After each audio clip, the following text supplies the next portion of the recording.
Bonjour à tous et bienvenue à True Fact. Christine Fréchette a fait énormément jaser parce qu'elle a répondu à une question, mais en anglais. La question, elle était en français pourtant. Bref, ça a vraiment pas plu, mais par contre, ce qui est important de savoir, et ça a vraiment passé sous le radar, c'est que si on va plus loin dans le Journal de Montréal ou la note, ça dit ici à la toute fin, la journaliste en question qui lui a posé la question en français, juste avant, elle avait demandé à Christine Fréchette si elle pouvait répondre en anglais. Et Christine Fréchette a simplement répondu en anglais comme c'était déjà supposé.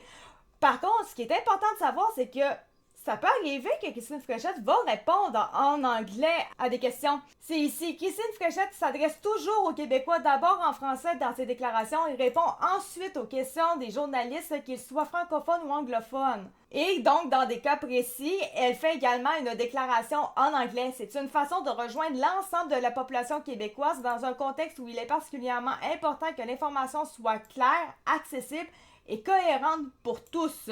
Et je tiens encore à souligner, cette fois-ci, ce n'était pas une question de juste rejoindre tout le monde. C'était vraiment la journaliste qui a demandé à Christine Fréchette de répondre en anglais. Et elle a accepté. C'est là qu'on voit que les élections, ça s'en vient.